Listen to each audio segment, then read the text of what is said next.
네. 이번에 제가 한 주 동안 방문한 태국이라는 나라는 굉장히 온순한 성격과 여유로운 민족성을 가지고 있습니다. 국토는 우리나라보다 한 5배 정도가 크고요. 인구는 약 한 1,000만 정도가 많은 그런 나라입니다. 동남아시아가 대부분 그러하듯이 일본과는 아주 좋은 관계를 유지하고 있는 그런 나라인데, 제가 많이 놀란 것은 오토바이가 생각했던 것보다 많은 거고요. 두 번째 놀란 것은 일본 차가 거의 95% 있다는 것에 많이 놀랐어요. 짧은 시간 바라본 태국이란 나라는 젊은 나라였고, 그리고 여유로워 보였습니다. 안 좋은 점은 제가 피부로 절감했던 빈부격차가 상상 외로 크다는 것이 참 안타까운 모습이었는데요. 현대가 최초로 해외에 건설한 고속도로가 태국이었는데, 완성은 했지만 역사를 뒤져보니까 약 30% 이상 손해를 보고 완성을 했다고 합니다. 이를 옆에서 가만히 지켜본 일본이 잘 준비하고 대대적으로 투자해서 태국에다가 오토바이 공장 그리고 자동차 공장을 세워서, 그로 인해 태국은 물론 주변국들까지 일본 차가 수출이 되고 진출하게 되는 계기가 되었다고 합니다.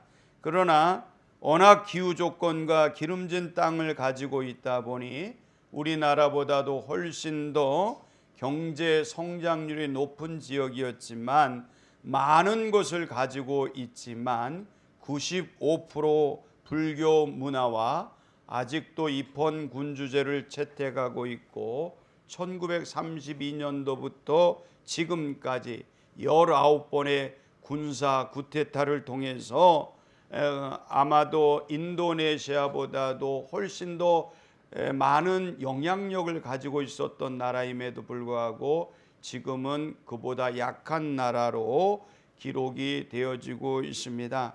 민주주의 지수는 세계에서 100위권에 이를 정도로 안 좋습니다. 저는 이번에 태국을 보면서 이 나라가 성장하려면 복음밖에는 길이 없겠구나. 다행히도 저희가 방문했던 치앙라이라는 그 산악 지역입니다. 그곳은 복음화율이 약 7%의, 태국에서는 엄청나게 복음이 전파된 곳입니다. 반면에 이스라엘이라는 나라는 국토나 인구 숫자를 보면은 큰 나라일 수가 없는 나라입니다. 인구는 고작 2천만, 이스라엘에 700만이 살고 있고 미국과 캐나다에 700만이 살고 있고, 전 세계에 흩어져 있는 모든 유대인들을 합쳐보면 약 2천만 밖에 안 되는 작은 나라고, 땅을 보면 우리나라의 강원도와 경기도를 합친 면적밖에 안 되는 아주 작은 나라입니다. 그러나 국제적인 영향력을 보게 되면은 정치, 경제, 금융, 문화, 첨단 기술까지 큰 영향을 끼치는 나라가 바로 이스라엘입니다. 오늘날 전 세계를 움직이는 나라는 어디일까요? 당연히 미국이죠. 그런데 미국을 움직이는 사람들은 누구일까요? 2%밖에 안 되는 유대인들입니다. 주요소마다 오토바이가 줄을 서서 기름을 사재기 하는 모습을 보면서 이란과의 전쟁 통해 세계가 지금 바짝 긴장하고 있습니다. 이번 전쟁을 통해서 미국이 얻어질 이득이 있을까요? 없습니다. 오히려 미국은 엄청난 손해를 보고 있습니다. 그럼에도 왜 이 전쟁을 할까요? 그 배후에는 이스라엘이 있기 때문입니다. 이스라엘이라는 작지만 큰 나라 때문에 어쩔 수 없이 지금 전쟁을 하고 있습니다.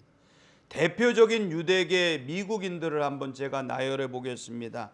오바마의 현인이라고 불려졌던 오런 머피, 우리 성도님들도 아마 한두 번쯤은 라디오나 TV 뉴스에서 봤던 인물입니다. 전 세계에서 제일 부자였다는 사람, 지금은 6위라고 그렇게 말합니다. 투자의 천재입니다. 한때는 세계 3대 부자로 일컬어졌지만 자신의 재산 중에서 상당 부분을 자선단체에 기부를 하고 아침 식사를 맥도날드 가서 3달러짜리 빵을 사 먹으면서 살아가는 아주 검소한 부자라고 말합니다. 이분이 바로 대표적인 유대인입니다.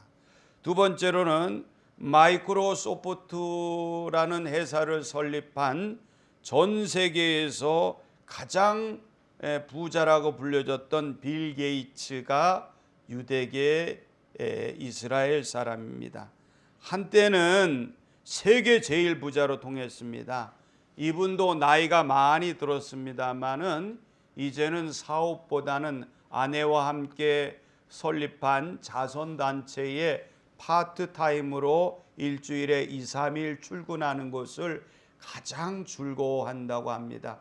자신이 돈을 많이 벌었지만 그 많은 재산을 갖다가 자선단체에 기부를 하고 그리고 그러한 자선의 삶을 지금도 살아가고 있다고 합니다.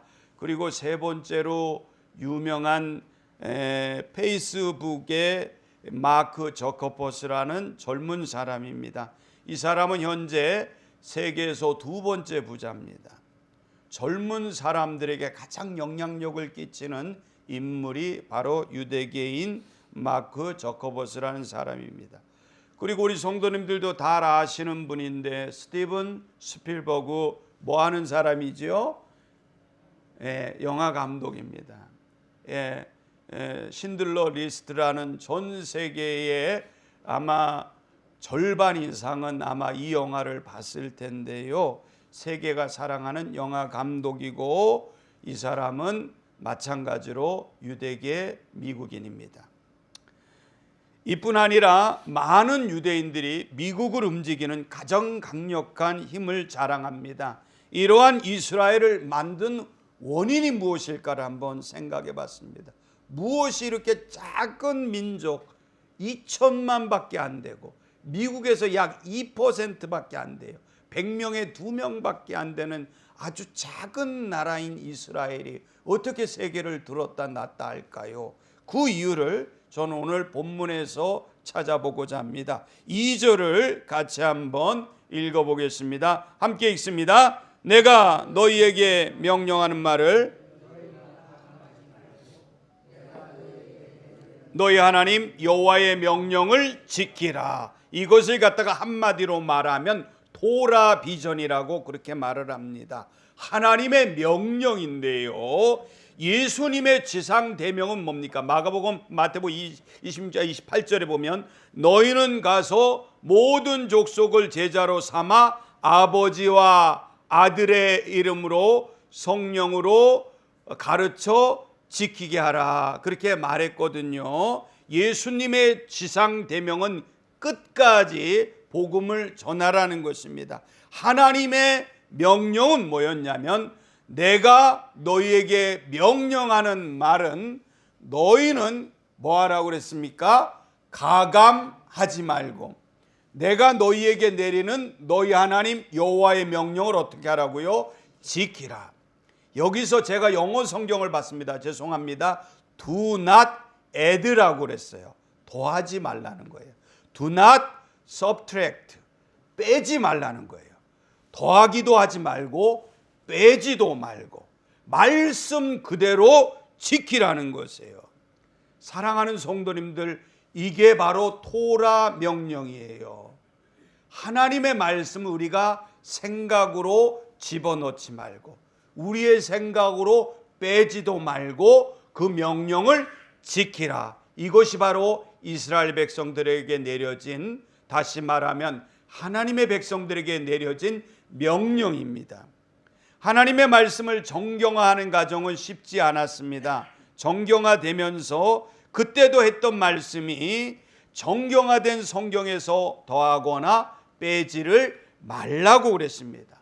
이 성경이 우리 손에 들어오기까지는 70명의 히브리 학자들이 모여서 지난 1600년 동안 쓰여졌던 모든 자료들을 놓고 분석하고 사도성이 있는지, 보편적인지, 영감은 가지고 있는지, 역사성의 신뢰성을 가지고 있는지, 이런 근거를 가지고 해서 정경화를 해놓은 것입니다. 그러면서 히브리 학자들이 그렇게 말했습니다. 여기에 있는 성경 66권은 한 문장도 빼지도 더하지도 말라, 그렇게 선포한 게 정경화라고 그러는 거예요. 그리고 그 당시에 썼던 말이 캐논이라는 말입니다. 잣대라는 거예요. 하나님의 말씀이 우리 인생의 잣대라는 것입니다. 그래서 우리 개신교도들은 이 성경 안에 있는 66권을 정경이라고 그래요. 그래서 성경이란 말을 쓰는 겁니다. 성스러운 하나님의 말씀이라는 거예요.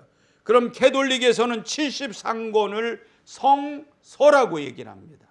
성스러운 책이라는 거예요. 약간은 다르지요. 거기에는 외경까지 포함되어 있기 때문에 그들은 성서라는 말을 쓰고 있고요. 우리는 외경을 제하여 버리고 성경이라는 것을 사용하고 있습니다.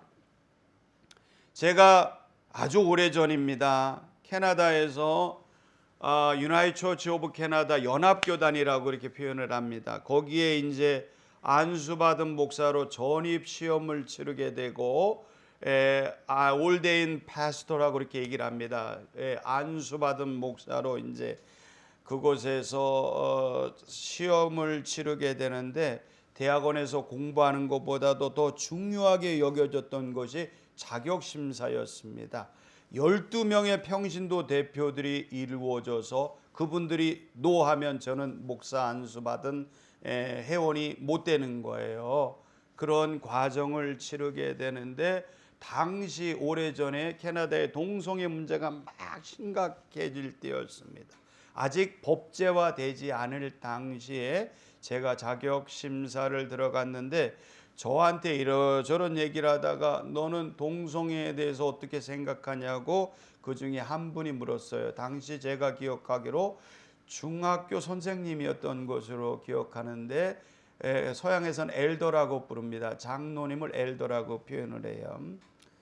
그분이 저한테 묻습니다. 왜 동성애를 반대하냐고 저한테 그래요. 그래서 저는 그렇게 얘기했습니다. 성경에서 남색하지 말라고 분명히 기록되어 있지 않냐. 하나님은 남자와 여자로 만들었고 둘이 합하여 가정을 이루라고 그랬지, 남자끼리 가정을 이루란 말은 없었지 않냐고. 저는 성경을 믿습니다. 제가 그렇게 얘기를 했어요. 맞죠? 제가 틀린 말 한 거 아니죠? 예? 그랬더니만은 그분이 저한테 이렇게 하세요. 성경이 2000년 전에 쓰여진 거 아니냐. 현대 시대에 맞춰서 해석을 해야 되는 거 아니냐. 시대가 바뀌었다. 저한테 그렇게 얘기를 해요. 그래서 제가 나는 그렇게 생각하지 않습니다. 나의 신앙 이념은 바이블입니다. 나의 목회 원칙도 바이블입니다. 성경에 근거하지 않는다면 저는 목회할 의미를 발견하지 못합니다. 제가 그렇게 멋있지요? 네. 그랬더니만은 그 중에 한 분이 저한테 뭐라 그랬냐면 You need to change your thought 이렇게 얘기를 하더라고요. 뭔 말이냐면 너 사상 검증을 좀 해봐야 되겠다고. 그래서 실제 제가 그랬어요. 그리고 나서 다행히도 그분들이 저한테 패스를 줬어요. 그리고 나서 제가 너무 고민하다가 다시 한인교회로 돌아오게 되었습니다. 제가 지금도 그때를 생각하면서 저에게 있어서 변하지 않는 신념은 바이블입니다. 내가 너희에게 명령하는 말을 어떻게 하라고요? 너희는 가감하지 말고 내가 너희에게 내리는 너희 하나님 여호와의 명령을 지키라. 이스라엘 백성들이 오늘 성경에 보면 1절부터 8절까지 짧은 구절 아래 큰 나라라는 이야기가 3번이나 반복적으로 나와요. 어떻게 이스라엘 백성들이 큰 나라, 큰 백성이 될 수 있었던 것은 규례와 법도를 준행하는 믿음이 있었기 때문이라고 저는 믿습니다. 1절 말씀을 같이 한번 읽어볼게요. 이스라엘아, 이제 내가 너희에게 가르치는 진행하라. 그리하면 너희가 살 것이요 너희의 조상의 하나님 여호와께서 너희에게 주시는 땅에 들어가서 그것을 얻게 되리라. 아멘. 가나안에 들어가서 살 길은 규례와 법도를 준행하라는 거예요. 그리하면 너희가 살 것이고 이것이 바로 하나님의 명령이라는 것입니다. 어떤 나라든지 도덕과 윤리가 무너진 나라가 큰 나라가 된 곳은 없어요. 가나안 정복에 들어가기 전에 전쟁 준비를 하는 데 있어서 가장 먼저 이루어야 될 것은 정신무장이었습니다. 말씀 중심으로 철저하게 중무장되어 있지 않으면 아무리 좋은 땅과 기가 막힌 천연자원을 얻는다고 해도 그들은 미래가 없기 때문에 하나님은 이스라엘에게 전쟁에 임하기 전에 철저하게 말씀 중심의 삶을 살 것을 가르치고 있습니다. 사랑하는 성도님들, 베네수엘라는 전 세계에서 가장 석유가 많이 나오는 나라입니다. 저는 너무너무 부러웠던 나라 중에 하나가 베네수엘라였습니다. 그 나라는요, 돌아다니는 개도 10불짜리 지폐를 물고 다닐 정도로 그렇게 돈이 흔했던 나라가 베네수엘라입니다. 그러나 지나칠 정도로 독재 정치, 장기 집권, 그리고 교육과 정치의 부재로 인해서 현재는 전 세계에서 가장 위험하고 가난한 나라가 되었습니다. 제가 거기 애국에 살 때 늘상 들었던 말이 베네수엘라 가려면 목숨 걸고 가라고 그런 얘기를 했어요. 언제 총에 맞아 죽을지 모른다고.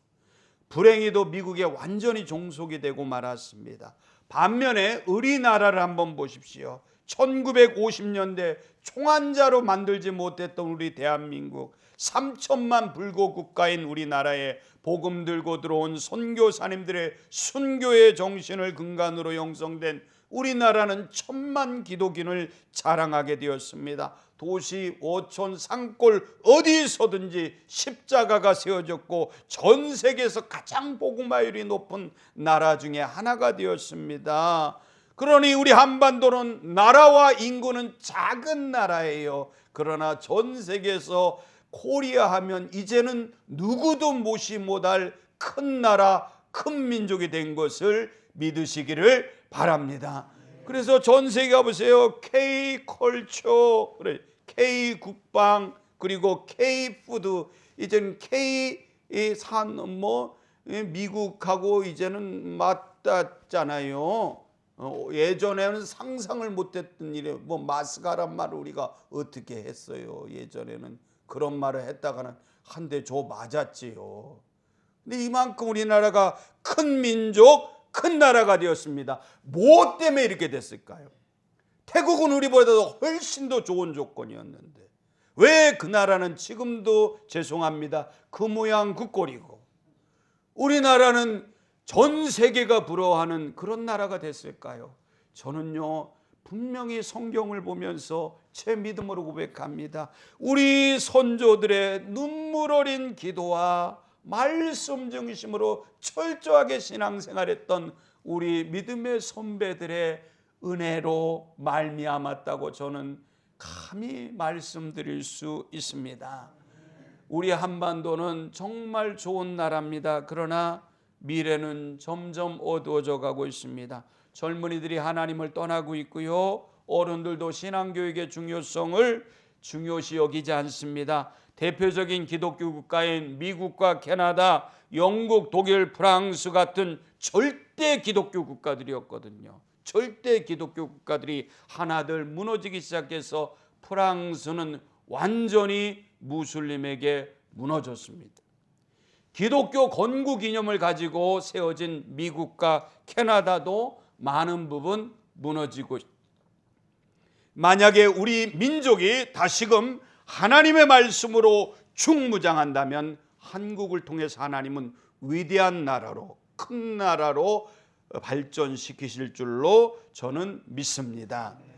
계시록 22장 18절과 19절을 한번 보십시오. 같이 한번 읽어보십니다. 내가 이 두루마리의 예언의 말씀을 듣는 모든 사람에게 증언하노니 만일 누구든지 이것들 외에 더하면 하나님이 이 두루마리에 기록된 재앙들을 그에게 더하실 것이요 만일 누구든지 이 두루마리의 예언의 말씀에서 제하여 버리면 하나님이 이 두루마리에 기록된 생명나무와 및 거룩한 성의 참여함을 제하여 버리시리라. 아멘.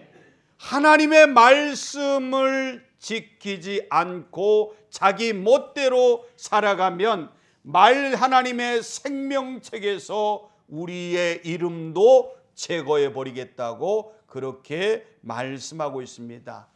창세기로 이루어진 성경이 요한계시록으로 끝나는데 요한계시록에 이렇게 기록이 된 것입니다. 신명기에 말씀되어진 규례와 법도를 끝까지 지킬 것을 성경은 말해주고 있습니다. 말씀이 살아있는 민족은 비전이 있습니다.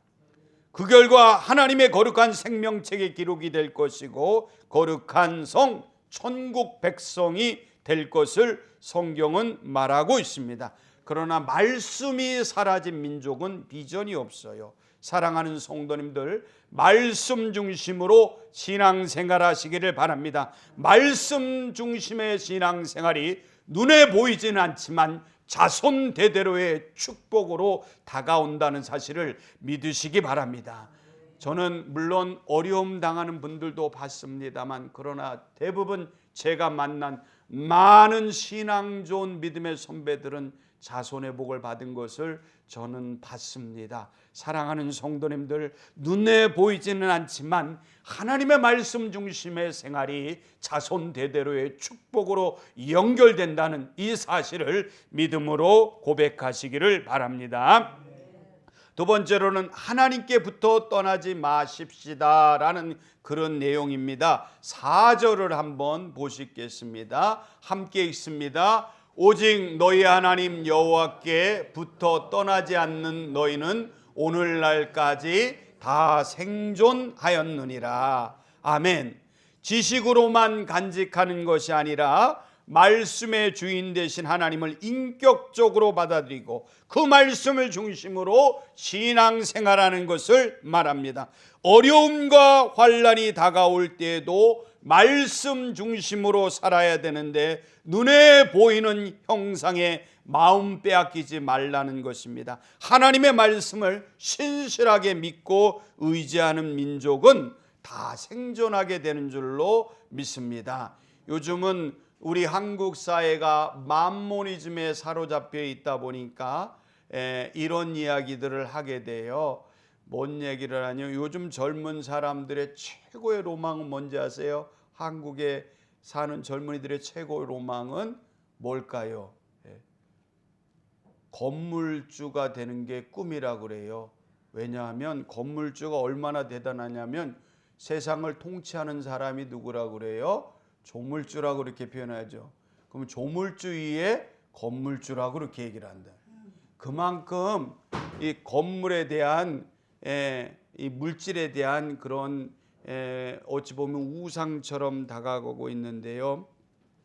이스라엘 백성들은 대단합니다. 400년간 애굽에 종살이를 했지만 나라를 이루었어요. 2000년 동안 나라 없이 흩어진 민족이었지만 마침내 나라를 이루었고요. 홀로코스트, 지금도 유대인들의 가슴을 후벼 파는 나치의 600만 학살, 유대인 학살, 이 엄청난 것을 통과하고 서 있는 나라가 이스라엘이에요.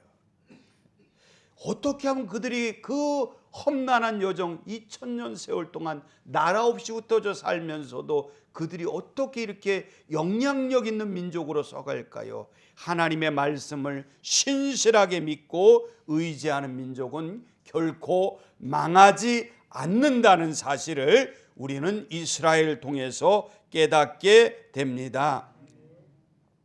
크리스찬의 정의가 무엇일까요? 크리스찬이란 그리스도에게 붙어 있는 자, 예수님께 붙어 있는 자들입니다. 어떠한 상황과 환경에서도 하나님을 떠나지 않고 붙어 있는 자. 우리들도 신앙생활하다 보면 교회에서 은치 않게 시험 당할 때도 있지요. 또 교회뿐만 아니라 세상에 살다 보면 하나님 왜 나 이렇게 힘들게 해요 하면서 시험 들어서 스스로 떠날 때가 있습니다. 또 심지어 왕따가 되는 때도 있어요. 좀 전에 불렀던 우리 광야라는 찬양에 보면 그 밑에 댓글들이 쭉 있는데 대부분 왕따 당한 사람들이 많이 그 찬양을 통해서 은혜를 받았더라고요. 그럼에도 불구하고 우리 신앙인들이 잊지 말아야 할 것은 어머니 하나님이 나의 하나님이 되고 어머니의 백성이 나의 백성이 된다는 루드의 고백처럼 사랑하는 성도님들, 사람 바라보면 실망할 수밖에 없어요. 목사도 바라보지 마세요. 목사도 인간이에요. 우리가 바라볼 대상은 누굽니까? 하나님. 그리고 우리 하나님을 우리에게 가르쳐주는 말씀인 줄로 믿습니다. 말씀을 바라보세요. 하나님 바라보세요. 오직 너희의 하나님 여호와께 붙어 떠나지 않는 너희는 오늘날까지 다 어떻게 했다고요? 생존하였느니라. 저는 이스라엘 백성들이 2000년 동안 홀로코스트를 겪으면서도 오늘날 이렇게 전 세계를 흔들어 버리는 그 이유는 바로 하나님께 붙어 있었기 때문에, 하나님의 말씀에서 떠나지 않았기 때문에 오늘까지 다 생존하였느니라. 이 말씀이 저들의 삶에 있지 않을까 생각합니다. 사랑하는 성도님들, 하나님만 바라보세요. 하나님께 딱 붙어 있으시기 바랍니다. 언제까지? 하나님 나라 갈 때까지. 할렐루야. 주님 딱 붙잡으세요. 주님 손 붙잡고 가시는 거예요. 다른 거 보지 마세요. 다른 거 봐야 뭐 하겠어요. 우리 장로님 봐세요. 얼마나 웃을 때 이뻐, 그죠? 예? 그렇다고 장로님 바라보면 어떡해. 때로는 장로님 인상 쓰면 그것 때문에 시험 들잖아, 그죠? 누가 사람 바라보면 그래요. 우리 오집사님 얼마나 이뻐, 그죠? 근데 오집사님이 사람 좋잖아, 그지? 사람 좋기로 오집사님만 한번 있어요? 많아요? 없지요. 예. 그래도 사람 바라보면 안 돼. 우리가 바라볼 대상은 누구예요? 하나님. 오직 너희 하나님 여호와께 어떻게 해요? 붙어 떠나지 않는 너희는 언제까지? 오늘까지 다 생존하였느니라. 예. 시간이 많이 갔지만 한 구절 한 군데만 짧게 보고 마치도록 하겠습니다. 23절 볼게요. 함께 읽습니다. 너희는 스스로 삼가 너희 하나님 여호와께서 너희와 세우신 언약을 잊지 말고 내 하나님 여호와께서 금하신 어떤 형상의 우상도 조각하지 말라. 우상에 대해서 뭐라고 성경은 얘기하는지 23절 한번 읽어. 28절인데 제가 잘못 썼네요. 28절을 같이 읽어볼게요. 너희는 거기서 사날의 손으로 만든 바 보지도 못하며 듣지도 못하며 먹지도 못하며 냄새도 맡지 못하는 목석의 신들을 섬기리라. 아멘. 하나님이 우리에게 주신 세 번째 언약은 뭐냐면 형상도 조각하지 말라는 거예요. 가난하고 미개한 나라들을 가보세요. 다 우상 천지지. 우리 벌곡이 얼마나 이쁜지요. 딱 항용제 넘어오다 보면 와, 그 나무 얼마나 멋있어요. 아마 몇 천만 원 줘도 못 팔 것 같아. 너무 이쁘잖아요. 근데 거기에 옛날에 분명히 뭐가 있었을까? 보셨지? 예, 그쵸. 분명히 그랬을 거예요. 턱골에 가니까 거기 더 큰 나무 있어. 양산에 가면 양산에도 아유, 그 나무들이 얼마나 이뻐요. 고도리는 빼놓을까요? 고도리에도 가보면 거기 큰 나무가 있어. 사정리는 못 본 것 같은데. 예? 사정리도 어딘가 있을 거예요. 내과에 있어요. 그 왜 내과에 세워놨을까? 제가 못 보게. 예? 자, 우상이라는 것을 뭐라고 했냐면, 자, 뭐래? 사람의 손으로 만든 바 보지도 못하고 듣지도 못하고 먹지도 못하고 냄새도 맡지 못하는 목석의 신. 뭐예요? 그럼 우상에다 절하는 거 뭐예요? 바보지, 바보. 그죠? 보지도 못해, 듣지도 못해, 우리처럼 먹지도 못해, 냄새도 못 맡는 바보한테 절하는 게 우상이라고 그렇게 말해요. 자, 얼마나 우리가 어리석은지 보세요. 중국에 가면 나시족이라고 있습니다. 이들이 섬기는 우상이 뭔지 아세요? 개구락지. 개구리를 우상으로 섬긴다. 네팔, 인도네시아, 인도 등에서는 뭐를 숭배합니까? 원숭이를 숭배합니다. 중국에 묘족이라는 데가 있습니다. 묘족이라고, 중국이 워낙 넓은 나라니까요. 묘족이라는 이 족속은 개를 숭배합니다. 물을 숭배하고 나무를 숭배하고 돌을 숭배하는, 우리나라는 지금도 어촌에 가면 용왕신을 섬기잖아요. 우상의 뜻은 어리석은 생김새, 맹목적인 인기 추종, 존경의 대상이 되는 사람이나 물건을 일컫기도 하는데, 실제로 아르헨티나에서는 마라도나가 축구 영웅이라서 마라도나가 은퇴하고 나서 생긴 종교가 있어요. 뭘까요? 마라도나 교, 이게 생겼어요. 그리고 통일교에서 서열 싸움에서 밀려난 막내 아들 문영진이 2015년도에 미국 가서 생추어리 교회를 만들었는데, 그 교회는 AR-15이라고 그러는데 AR-15 소총을 통해서 그거를 성경 속의 막대기라고 해서, 그래서 총을 숭배해서 거기는 예배 드릴 때 총을 들고 예배를 드리는 어리석은 행위를 지금도 하고 있습니다. 사랑하는 성도님들, 어떤 나라든지 어떤 민족이든지 하나님의 명령과 규례를 듣고 지키는 나라들은 지혜와 지식이 있는 백성이라고 성경은 말하고 있습니다. 사랑하는 성도님들, 하나님의 말씀을 중심 삼아서 큰 민족, 위대한 가문, 하나님의 백성으로 승리하는 복된 은혜가 있어지기를 주님의 이름으로 축복합니다.